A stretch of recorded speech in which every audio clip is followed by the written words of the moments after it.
What is the real story surrounding Denver Broncos linebacker Dre Greenlaw and his injury timeline? We'll go through all that here on today's episode, Locked On Broncos.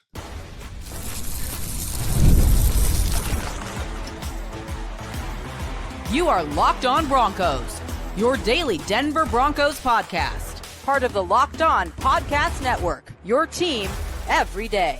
What's up, Broncos Country? Welcome into a bonus episode, Locked On Broncos, your daily Denver Broncos podcast, part of the Locked On Podcast Network. We know it's your team every day. I'm Cody Roark, Broncos reporter from Mile High Sports. Shout out to all the everydayers in Broncos Country. Thanks for tuning in, making us your first listen, however you choose to do so. Today's episode of the show is brought to you by our friends over there at Mazda. Like our players, we sweat every detail because when you make every move count, pulling off the unexpected is only the beginning. Stay tuned later for highlights in this week's Moving the Game Forward. Mazda, move and be moved here. We got a lot to break down here on today's episode of the show. This is the Dre Greenlaw episode. What happened with Dre Greenlaw? Because there's a lot of confusion on the timeline, and I think Broncos Country wants a little bit of clarity on the situation. So we'll go through the story after Dre Greenlaw landed on short-term IR over the weekend. We'll go through the timeline of his quad injury dating all the way back to the month of April, and we'll also talk about how the Broncos can advance forward right now without him in the mix here. Let's dive into the story here. Dre Greenlaw going on short-term IR, meaning he'll miss at least the next 4 weeks of the season, eligible to return week 7 against Russell Wilson and the New York Giants. So there is no guarantee that that will be the date or the game that he'll be ready to make his Broncos season debut. This is something that is going to take some time for this team. They're going to go through the rest and recovery process right now with Dre.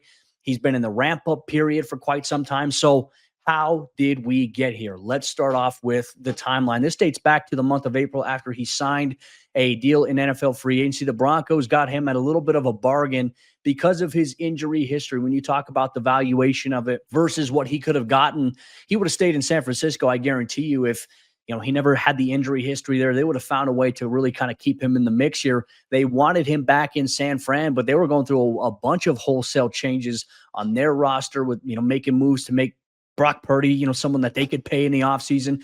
Dre Greenlaw was someone they wanted back. Kyle Shanahan, John Lynch flew out there. It was announced that he was signing with the Broncos to try to convince him to stay in San Fran, and he was going to go elsewhere here in the Mile High City. And let's go to the month of April. This is really where everything began. Obviously, offseason workouts, the voluntary offseason program, phase 1, as Sean Payton calls it, began for the team. And this is where Dre Greenlaw initially suffered the injury. Now, not sure if this happened away from the team facility or at the team facility. All we know is that Dre suffered a pretty significant quad pull in workouts in the month of April, and the timeline was going to be 4 to 6, potentially 8 weeks for this injury. But, the initial report from a San Francisco beat writer said that it was going to be, half the season. Initially, that was what was reported, but obviously Dre's agent had came out, and there was a lot of clarity and confusion as to what it was, the severity of it. It was a pull, but he was going to go through the rest and recovery process and be ready to go for the start of training camp. So what did that mean for us? As OTAs began, as mandatory minicamp began, we were out there at practice.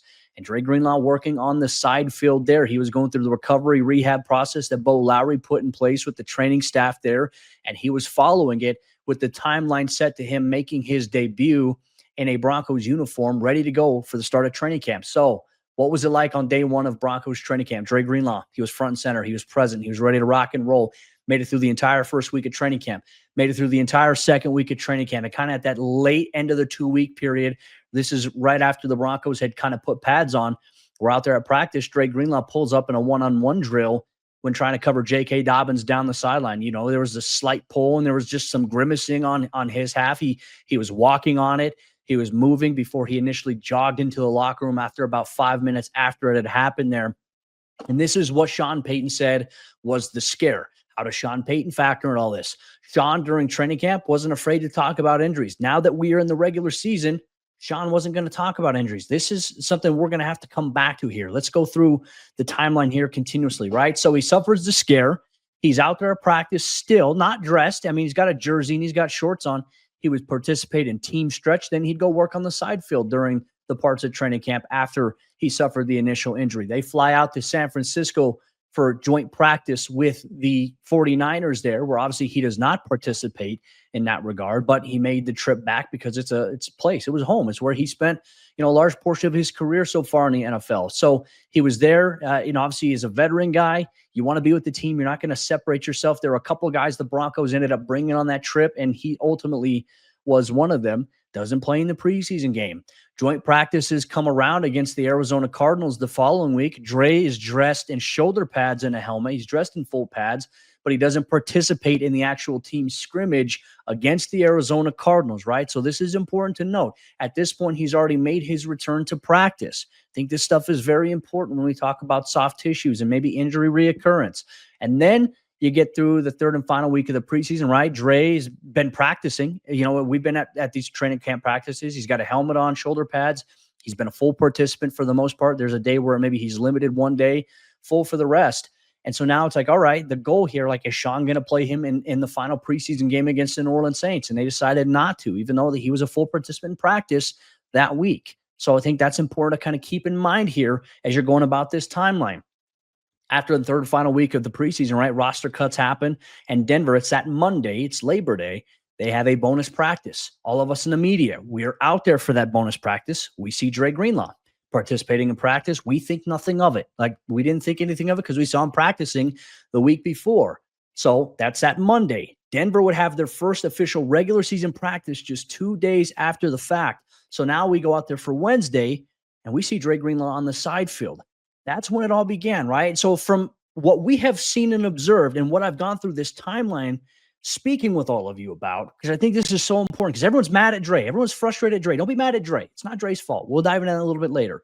But it's safe to assume at this point that during that Monday practice or sometime after, maybe that Monday, maybe they did something Tuesday in a lift or maybe a jog, maybe something had happened, but there was an apparent setback following or during that Monday Labor Day practice, because we didn't get to watch practice in its entirety that Monday. It was a bonus practice, but they were not yet under the regular season reporting guidelines where they had to release an injury report for that Monday practice. That all began on Wednesday. And Dre, DNP was not going to play against the Tennessee Titans. Maybe he can play against the Colts.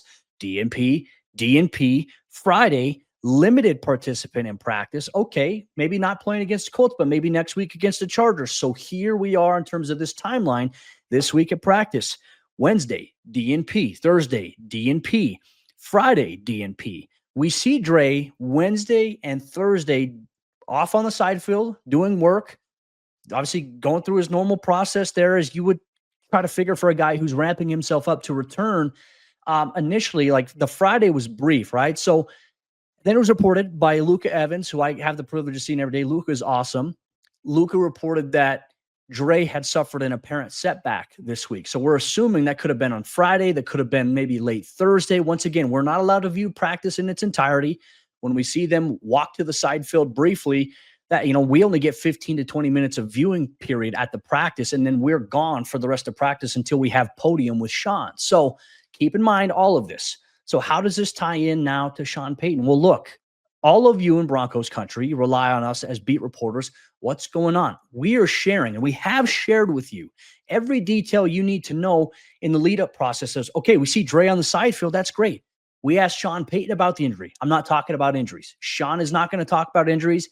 He views it as a competitive disadvantage to give that away, though I will say teams, they see the injury report. They see who's participating, who's not. So I don't know how much of a disadvantage it really is, but Sean's regular season statute is to not give any information on injuries. So we can only report on what you see. Now, we see Dre Greenlaw in the locker room, and we saw him in the locker room after the Broncos win in week 1, and we can't talk to him. We can't approach him. We have guys, even Chris Thomason, the week after, of Tennessee leading up to it, went to go talk to Dre, and he said, I can't talk about my injury.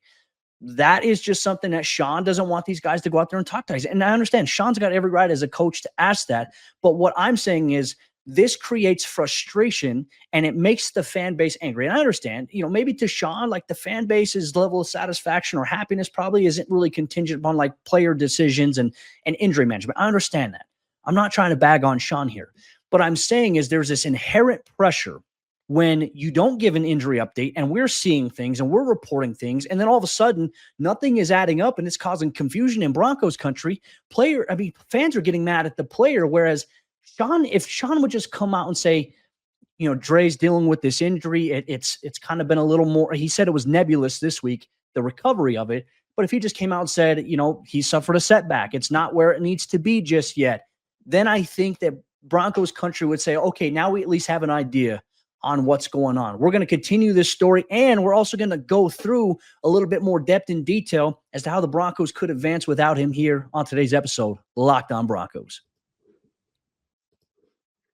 Today's episode of Locked On Broncos is brought to you by our friends over there at Prize Picks. The daily fantasy app where making the right call can actually pay off. You and I, we make decisions every single day, but on Prize Picks, being right means cashing in. With football back, Prize Picks is the simplest and the fastest way to get in on the action. Just pick more or less on 2 to 6 player projections, and you can turn your takes into real prizes all in less than 60 seconds. And you can check on projections, whether it be Saquon Barkley, more or less than 1.5 rushing touchdowns in a game. Jalen Hurts as well, with the tush push being a real life factor. Download the Prize Picks app today and use code LOCKEDONNFL to get $50 in lineups after you play your first $5 lineup. That's code LOCKEDONNFL for $50 in lineups after your first $5 play. Prize Picks. It's good to be right. Today's Locked On Broncos is brought to you by friends over there at Mazda. This is brought to you by Mazda's moving the game forward for those who believe it's not just about playing the game, it's about redefining it. And there are moments that do more than put points on the board. They move crowds, move culture, and keep moving the game forward. This week's moment that moved the game forward is Nick Bonito with his 2-sack performance against the Los Angeles Chargers. Bonito was a bright spot, showcasing his first snap, his bend, and beating a really good offensive tackle in Joe Alt off the edge to sacking Justin Herbert and helping the Broncos defense at times in Sunday's game despite the Broncos' loss. When you follow what moves you, the unexpected is only the beginning. And just like there's more to every highlight, there's more to a Mazda vehicle. Mazda, move and be moved. Today's show is also brought to you by friends over there at FanDuel, America's #1 sportsbook. The Broncos were 2.5-point road underdogs in Sunday's matchup against the Los Angeles Chargers here. They end up losing on a field goal in this game here. Now the Broncos, they have to bounce back ahead of Monday Night Football next week. And right now, FanDuel, for the NFL season, they're making it fun because they're making sure that you're ready for kickoff with a can't-miss offer. Because right now, new customers can bet just $5, and if your bet wins, you'll get $300 in bonus bets that you can use all across the app. So when Monday Night Football comes around next week, you can look at anytime touchdown scores. You can look at same-game parlays and more. If you want to get on the NFL action in Week 4, you can do a parlay with all the money line picks from the morning games. That's something that I do. So, are you ready to play? Download the FanDuel app now by visiting FanDuel.com to get started. That's FanDuel.com to place your first $5 bet. Continuing on the timeline here of the Dre Greenlaw saga for Sean Payton, we were just diving into the small details about Sean not wanting to give out injury updates in the regular season. Certainly understandable, certainly within his right. But you put that pressure on that player initially when you don't give an update. And granted, at times you want to protect the player, but also the player. You can, this is where my characterization of Dre Greenlaw really comes in, because I see a lot of fans saying, oh, he's Randy Gregory 2.0. Oh, Dre's just sitting there collecting a check. I think that's disingenuous because that's not Dre Greenlaw. I can tell you, I've seen it. And if you talk to Dre, this guy loves football. This guy wants to be on the field with his teammates so badly. And nobody is as frustrated about this injury than Dre himself. If Dre could go out there and suit up and play, he totally would. But it's about being smart, and it's about being safe in the long haul, because the goal is to have him. Look, we'd love to have Dre on the field now, but the goal is to have Dre down the stretch. If Dre's back and he's playing in December, and let's say the Broncos are in position for the playoffs, you want Dre to be there for that, right? Soft tissue injuries are tricky. The quad injury, this initial one we talked about, it dates all the way back to April. He recovered for about 4 to 7 weeks there, comes back, goes through 2 weeks of practice, 2.5 weeks of practice, suffers a pull and suffers a scare where Sean Payton comes out and says it's scar tissue related and that he should be fine. He should be good to go. They're not worried about it. And then apparently suffers another setback. Dre is trying to get ready. Dre is trying to play, but it's apparent that the quad right now is just not cooperating with him. So what does this mean in terms of the timeline for Dre and his return? At least we know, at least he's going to be out for 4 games. But now he can rest, he can get off of it. And then when he does step on the field, which he could step on the field at times this week, but it could be a limited workload. It could just be simply something is stretching. That's what they're doing with Malcolm Roach right now on the side field. Is he dealing with that calf injury that he's dealing with respectively here? But for Dre, it's about being smart. It's about getting extra treatment, and rest can do a lot. But this is the trick with soft tissue injuries is you can have 4 to 7 weeks of rest where you get into a good spot, and then just one sudden movement sets you back. And a lot of people are mad at Dre Greenlaw. A lot of people are saying that Dre is a bust of a signing. I think Dre will play this year. I want to be on the record of saying that, but I think it's about getting him on the field at the right time. Could the Broncos use him now? Yes. Could they use him next week, the week after that? Absolutely. 110%. We're not discounting that, but you also have to let Dre get to a spot where he's comfortable and that the training staff and Dre himself feel okay saying, hey, I can go. And it may take time. The Broncos, they signed him to a 3-year deal. They have time. Yes, you want him now. It's frustrating he's not available to make his debut now, but he will make his debut at some point. But I think how this has been gone about a little bit has put some stress on this fan base and has created a hostile outlook towards a guy like Dre Greenlaw, who doesn't deserve that. And look, I'm sitting here as a beat reporter. I have no interest to gain from talking about this, but I like to approach things from a different perspective. Far too often the media, we have a lot of guys, it's transactional. It's a gladiator sport. I understand that. For so many fans, it is viewed like it's the gladiators at the Coliseum. I don't view it that way, and I'm never going to go about my reporting that way when I talk about these players. I have the chance to kind of build relationships with these guys, and you get to know them as human beings. I think that part is the most important element about what I do. And if you don't like that, that's fine. You want to call me someone who's going to suck up and kiss up? I'm not going to do that, but I'm going to be a fair human being to these guys. And I understand at the end of the day, the NFL, yes, it's a business. You as fans, you pay money. You pay and you buy jerseys, you buy tickets to go to these games. You want to see the best players on the field. I understand that, but don't be mad at the player for being injured. He wants to play. He wants to be on the field so bad, and he's just not able to do that. So that is an obstacle that the Broncos are, in fact, dealing with right now. Dre's disappointed. Dre's frustrated, but the Broncos, they're standing by him. And I can tell you this, you talk to any guy in that locker room about Dre Greenlaw since he's come in, they got nothing but rave reviews. They love Dre as a person. They love him as a teammate. He brings a different energy to that room there. And it's been very difficult for Dre in this process, especially when you talk about his injury history. Dre's very cognizant of that. I just feel like fans can be a little unforgiving at times. And if I can shed a little humanity on the situation and bring to all of you what we know, the details, the facts about it, the timeline, then it can maybe make sense of some things, right? Ultimately, he's not on the field. He won't be on the field at least for the next 4 weeks. But hopefully here soon, we can see him in a uniform making his debut at a very important position. So how do the Broncos advance right now without him? You do have Alex Singleton. You've got Justin Sternad. These two players will continue to be the starters until Dre returns into the mix. Drew Sanders is nowhere close to a return yet. And you have Lavelle Bailey. You have Garrett Wallow. You got practice squad guys, Karene Reed as well, who's obviously on the 53. You have flexibility that you can have with these guys. Do you look at the free agent market? I can tell you right now, there's nobody that, in my opinion, that you can look at. Maybe you can look at a potential practice squad poaching from another team. Maybe you call up a team and inquire about a trade. It's always a possibility. But I think that Denver is going to focus on their development here further. And I think it's safe to say when we go into next season's discussions about top team needs, I think we can say linebacker, tight end are absolutely 1A, 1B, the highest priority positions that this team needs to target, whether it be free agency, whether it be the NFL draft. There has to be an emphasis on getting game changers here, and maybe even guys you can draft and continue to develop. I know Kenyon Sadiq out of Oregon. I'm a Ducks fan. I love what Kenyon Sadiq can bring to the table. He's a true joker, would be a great fit for Sean Payton. You would love to maybe add a player like that. Are there any linebackers, though, inside backers? It's a little too early for us to tell what that draft class is going to look like next year, but we do know with certainty these are the top 2 positional needs right now and going into next offseason here. Broncos Country, I'm not trying to ask too much from you. I'm just saying, hey, when it comes to these players, give the players a little bit of grace.